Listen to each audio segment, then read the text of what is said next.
ముఖ్యమంత్రి గారిని ఒక 4 విషయాలు వాటికి సిద్ధమా, మీరు రేపు ప్రత్యేకించి ఉమ్మడి అనంతపురం జిల్లా ప్రజలకు చెప్పాల్సినటువంటి అవసరం ఉంది. చెప్పాలంటే ఉభయ అనంతపురం జిల్లాకు సంబంధించినటువంటి ప్రధానమైనటువంటి సమస్యల్లో ఒకటి హంద్రీనీవా ప్రాజెక్టును పూర్తి చేయడం, రెండవది కుదిరేముఖ్ ఉక్కు కర్మాగారాన్ని నెలకొల్పడం, మూడవది ప్రాజెక్ట్ అనంత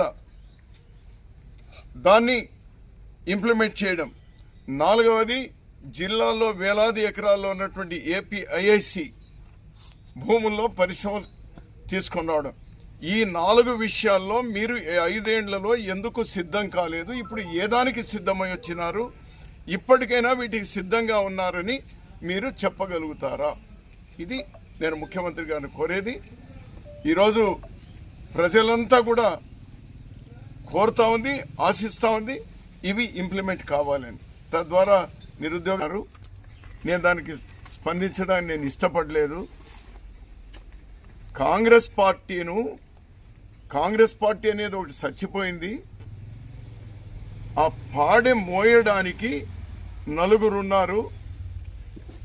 రఘువీరారెడ్డి, షర్మిలారెడ్డి, కేవీపీ రామచంద్రరావు, తర్వాత రుద్రరాజు 4 ఉన్నారు అనేటువంటి వ్యాఖ్య గతంలో అతను చేసినప్పుడు చాలామంది అడిగినా కూడా నేను స్పందించలేదు. నిన్నటి రోజు నేను స్పందించింది ఏమంటే, అవును, కాంగ్రెస్ పార్టీను మీరందరూ కూడా బాగా వాడుకొని కాంగ్రెస్ పార్టీను పొడిచి చంపే ప్రయత్నం చేస్తే ఆ పార్టీను ఉన్న మేము 10 మందో 20 మందో ఆ పార్టీను కాపాడుకోవడానికి మేము ప్రయత్నం చేస్తూనే ఉంటాం. అతని చివరి కోరిక, అతని ఆశయ సాధన, దాన్ని సాధించడం కోసం రాహుల్ గాంధీ గారిని ప్రధాని చేసుకోవాలి, కాంగ్రెస్ పార్టీని గెలిపించుకోవాలి. మనమందరం అదే దారిలో ఉన్నాం. అన్నా రామచంద్రారెడ్డి అన్న అదే దారిలో ఉన్నాం. మేము దారి తప్పలేదు స్వామి, మేము దారి తప్పలేదు. రాజశేఖర్ రెడ్డి గారు ఏదైతే చెప్పినారో, ఆనాడు జగన్మోహన్ రెడ్డి గారు ఏదైతే చెప్పినారో, ఈరోజు షర్మిలారెడ్డి గారు ఏదైతే చెప్తున్నారో అదే దారిలోనే ఉన్నాం సార్. మేము దారి తప్పలేదు. మేము తప్పం కూడా.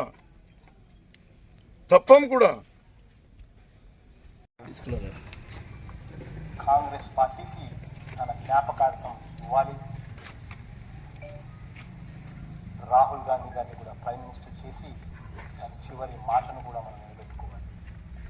14లో కూడా టెక్కిలి ఇప్పుడు గెలవడమే కాకుండా 2014లో కూడా టెక్కిలే కాదు, శ్రీకాకుళం జిల్లానే కాదు, యావత్ ఆంధ్ర రాష్ట్రాన్ని కాంగ్రెస్ పార్టీకి తన జ్ఞాపకార్థం ఇవ్వాలి. రాహుల్ గాంధీ గారిని కూడా ప్రైమ్ మినిస్టర్ చేసి తన చివరి మాటను కూడా మనం నిలబెట్టుకోవాలి. చెప్పాలి సార్. నా మీద ఆరోపణలు చేశారు, చేయండి, ఇంకెన్నైనా చేయండి, నో ప్రాబ్లం. నేను ఆ రోజు ఏదైనా లారీలో తరలించి ఉంటే బహుశా మీ లారీలోనే తరలించి ఉంటానేమో. బహుశా జిల్లా వాళ్ళందరూ కూడా చెప్తా ఉన్నారు అంటే జిల్లా వాళ్ళంతా పక్కనే ఉన్నారు కదా, మీకు భుజ కిరీటాలుగా ఉన్నారు కదా వాళ్ళందరూ సాక్షులుగా తీసుకోండి.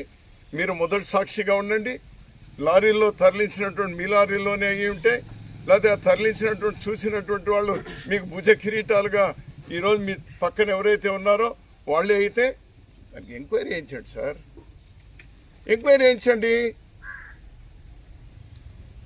అదే పుట్టపర్తి సాయిబాబా దీనికి సంబంధించినటువంటి చైర్మన్ ఎవరైతే ఉన్నారో రత్నాకర్ గారికి మీరు రాజశేఖర్ రెడ్డి గారి పేరులో మనం ఒక అవార్డు కూడా ఇచ్చినారు కదా పోయిన సంవత్సరం, అతనితో కూడా తీసుకోండి. ఎందుకంటే మీరు ఇది ఆరోపణ, లేకపోతే మీరు నిజమని నమ్మి మాట్లాడినారా? లేక నేను అడిగిన దానికి సమాధానం చెప్పలేని రీతిలో ఈ విధంగా మాట్లాడుతున్నారా? దీనివల్ల ఉపయోగం లేదు. మీరు అధికారంలో ఉన్నటువంటి వాళ్ళు సమాధానం చెప్పే రీతిలో ఉండాలి. ప్రశ్నించేటువంటిది లేకపోతే గుడ్డ కాల్చి ముఖం వేసే కాదు. నాకు సర్టిఫికేట్లు మీ నుంచి ఎవరి నుంచి అవసరం లేదు. మీరు కనీసం అంత సీనియర్ నుండి ఏం అడిగి ఉంటాడో క్రాస్ వెరిఫై కూడా చేసుకోకుండా, వాళ్ళు ఏం అడిగినారో తెలుసుకోకుండా ఇష్టం వచ్చినట్లు మాట్లాడితే ఎట్లా? అంటే మీరు చెప్పండి, ఇప్పుడు రాజశేఖర్ రెడ్డి గారు రాహుల్ గాంధీని ప్రధాని చేసుకోవాలని చెప్పలేదు అని చెప్పండి మీరు. లేదు, జగన్మోహన్ రెడ్డి గారు రాహుల్ గాంధీని ప్రధానమంత్రిని చేసుకోవాలని చెప్పలేదు అని చెప్పండి మీరు.